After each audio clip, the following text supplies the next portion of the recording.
Hello guys and welcome back to Planet 40k. We've got another video for you today where we're going to be doing another rate it or hate it. That's what we're kind of doing at the moment with this series. We're not really doing the full reviews anymore, more of a personal touch and the way I personally play them.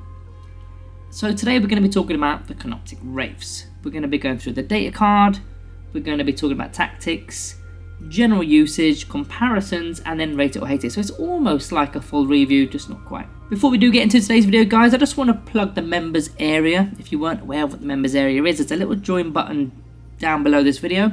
You click that, it gives you more information about what it is to be a member and all the perks. I've added a perk now where you get your names at the end of the video. I don't know if you've been noticing that at the end of the videos, the names are listed. But there's also Discord perks, there's the loyalty badges, and there's also custom emojis as well within the comments. So yeah, it massively helps the channel if you can just take a look at it at the very least. It's less than a coffee a month and it literally keeps the channel up and running. Anyway, let's get on to this video today with the Canoptek Wraiths. So we're going to look at this data card to begin. They are 110 points for 3 or 220 points for 6. You can only take 3 or 6. That's totally fine with me. They are on 50mm basis, so they're a little bit larger than the standard. I know they're not infantry, but they're bigger than infantry, of course. Quite tall as well, so easy to sort of spot them over terrain and things like that. They've got the keywords of beasts, fly, and canoptek alongside wraiths. Now the beast part, they are not infantry, so they don't interact with terrain in the same way unless you've got a technomancer. We'll go through that later on. And they've got fly. With 10 inches, it isn't that bad, to be honest with you. When you've got a large movement, you can make the use out of fly. It's only when you've got like a 5 or a 6 inch movement and you've got fly, it's kind of a bit stinky. But let's move into those statistics. So we've got a 10 inch movement, as we've just mentioned, so they are pretty quick. That's kind of rapid, really. Toughness 6, so they have gone up in toughness this edition. And toughness 6 is quite tanky, you know, because it used to be toughness 5, and that meant that the, not quite the bolt guns, but the next level up, the heavy bolt guns or heavy bolters, used to be able to wound on 4s, but even those weapons now need 5s. So it's the bigger weapons that are less common. I'm not saying they're rare, of course they're not rare, but they're less common in people's lists, and they're going to be dedicated to other units within our faction. They have got 3+ armor save alongside the 4+ invulnerable save, which is lovely. Great resiliency there on top of that toughness. And they've got 4 wounds. They used to only have 3 wounds in the index. They've now got 4. So an additional wound alongside that invulnerable save, alongside that toughness, that's really powerful. That's really good. Leadership is only 8+, but that's fine. And OC is 2. That's also fine. We can't expect too much from all that. But yeah, the main notes that I've got out of that is the durability is very good. I know you guys are just waiting for the Technomancer. You're screaming it in the comments. Technomancer, Technomancer. We'll get onto that, don't you worry. Right, let's look into these weapons then, because these guys are ranged as well as melee. And people seem to forget, in fact, they are quite useful at range now, because in the old edition, in 9th edition, or was it 8th? I think it was 9th. I always get the older editions mixed up, but we used to have to pay for the particle casters. It was like 5 points for the caster, and how much was it for the transdimensional beam, or was it 30? Whatever it was, we used to have to pay the extra points. So a lot of people used to not bother with the range weapons, but now that everything comes for free, once you've paid for the unit, it means that we're taking the range weapons. So we're making use of their range attacks. So you've got options here. You've got the options of the particle caster or the transdimensional beamer. And again, it's free. Let's go through the particle casters to begin. Devastating wounds and pistol. Critical wound rolls will go through the armor saves or the invulnerable saves. It's only 1 damage, so it's only basically one more wound there. And the pistol keyword I really like, because you can fire into engagement range if you're still within engagement range in our own shooting phase, which is good. It's like having extra attacks, but in a phase less. In fact, what that means is that it sometimes can clear off a unit, and then it allows you to go make a completely new charge and fight someone completely different in a different phase, which I like. So it's 12-inch range, same as the transdimensional beamer, 12-inch range. You get 3 shots with this though. 3 shots, you're hitting on 4s, strength 5, no AP, 1 damage. So a full unit of 6 of them is going to be 18 shots. 3 times 6 is 18, I'm just checking myself there.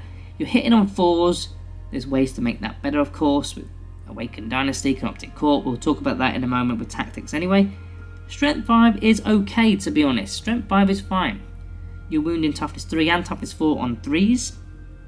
No AP 1 damage means it's better used on your toughness 3 models with a low armor save, but even your standard Space Marine stuff, you can still do work on them and keep, knocking off wounds off the models.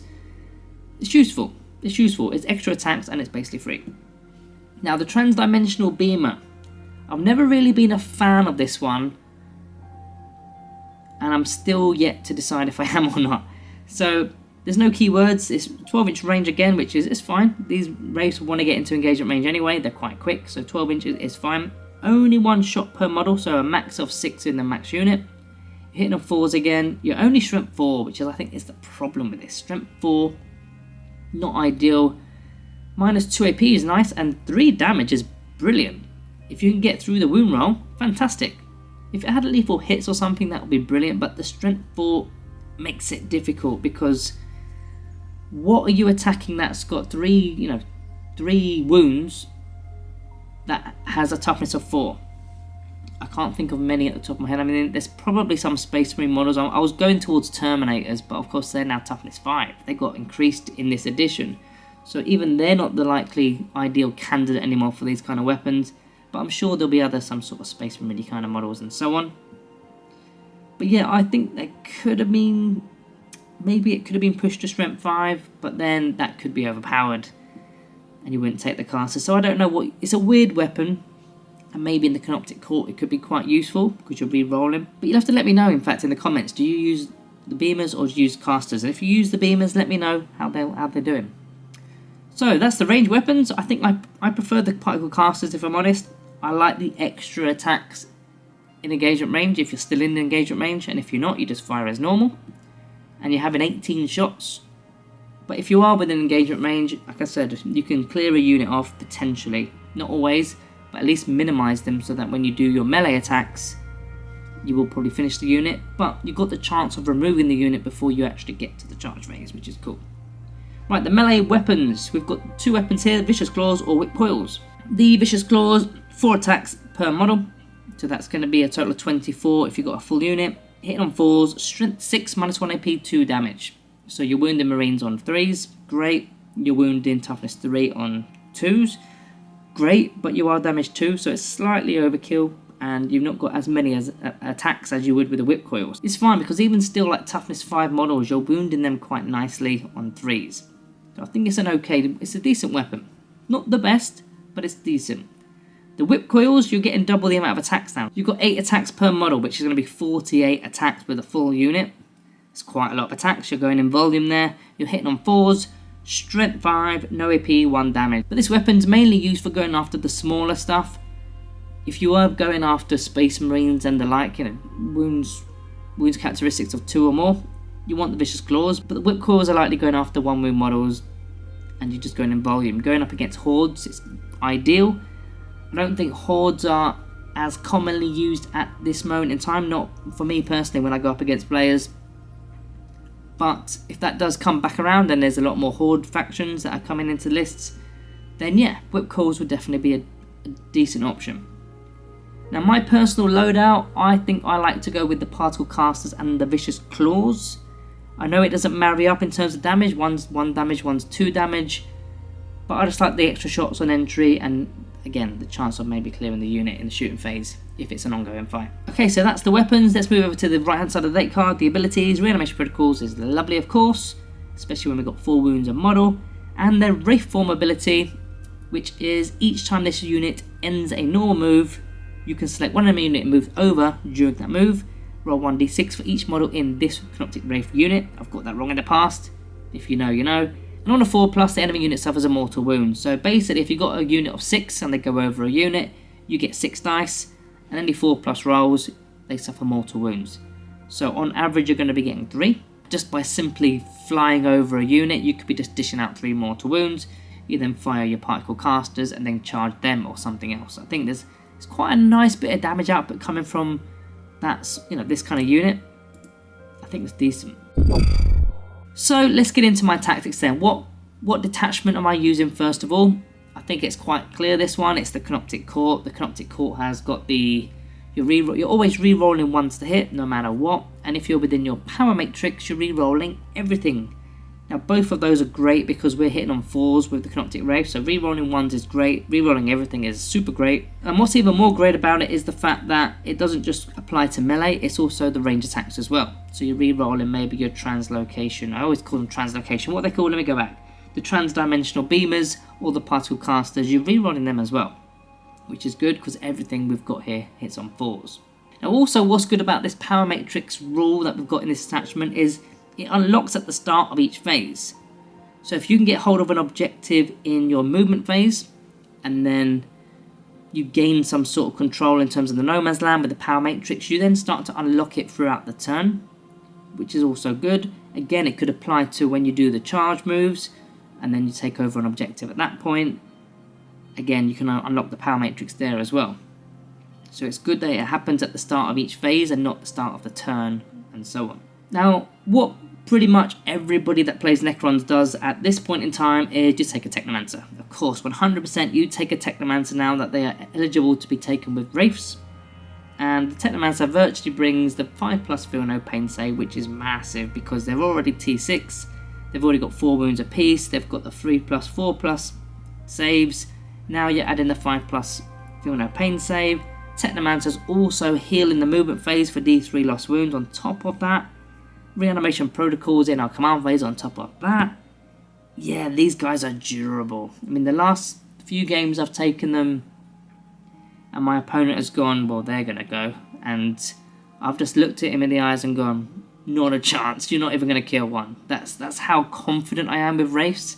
And lo and behold, I literally wipe their unit and not one Wraith goes down. And they're in shock.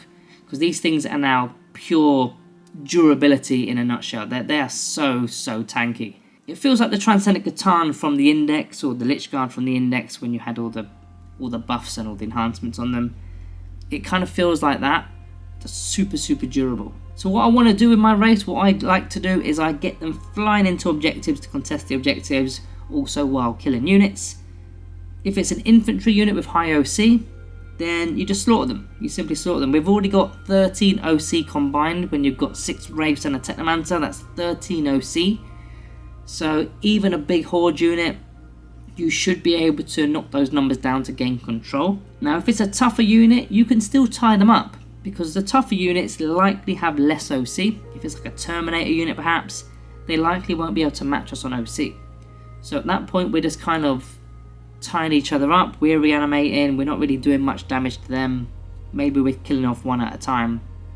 But as long as we've got more OC, it works out for us, it's in our favour. We don't mind that. I mean, it's a good trade-off. And what we've got to remember, it's not just about primary scoring, it's also keeping our power matrix open for other units within our list that want to be re-rolling all their hit rolls. Now the stratagems I like to use from this detachment on the Canoptek Wraiths, we've got the reactive subroutines. So if enemy gets within 9 inches, we get to do a free movement of 6 inches in any direction. That could be forward onto an objective, maybe it unlocks the power matrix for the next phase. It could be just to move back slightly to avoid getting charged at. It could be to move to the side, but ducking into terrain to not get shot at. There's loads of things you can do with that. There's just loads of things you can do with that stratagem, and I quite like it. It's very tactical. You've then got the Cynosure. I always get that pronounced wrong. Is it Cynosure? Cynosure, I'm going to go with. Cynosure of Eradication. It is 2 CP, but you effectively turn on Devastating Wounds for the unit. That's not bad when you've got 24 attacks with the claws or 48 with the whip coils, with devastating wounds, potentially re-rolling all the hit rolls on top. That's good. That's really good. There's also a way to reanimate them out of turn as well with the Sub-Optimal Facade, which is a stratagem. As soon as we get charged, which may not always be the case, but as soon as we get charged, we get to reanimate. Nice. Really nice. Now going back to that Technomancer for a moment, I like to put the 20-point Dimensional Sanctum on him because it will give the unit Infiltrate. And if the unit's got Infiltrate, you can get them up the board early. They can also act as an anti-infiltrate unit because you can spread them out. Bear in mind they're on 50mm bases. There will be 7 in the unit though, so they will need to be within unit coherency of at least 2 models.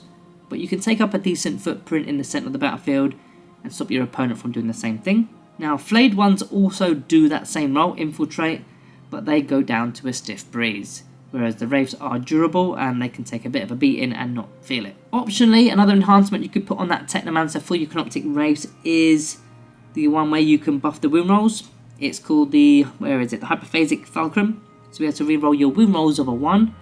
But I prefer the infiltrate option if I'm honest with you. But if you really want to go for those dev wounds, if you want to like combine it with the stratagem, you can do that by rerolling once. Now, general use, that's the Canoptek Core, but in general, I prefer the Vicious Claws over the Whip Coils. Just my preference there. I think they just do a bit more work. I also prefer the Particle Casters, as we've mentioned a few times in this video. And if you were to look at other detachments in our codex, you could look at the Awakened Dynasty. You could get a +1 to the hit roll with the Awakened Dynasty with the Technomancer. Of course, that's not as good as the Canoptek Core in my opinion, but they do have access to some decent stratagems in there. The Protocol of Hungry Void for the extra strength and AP.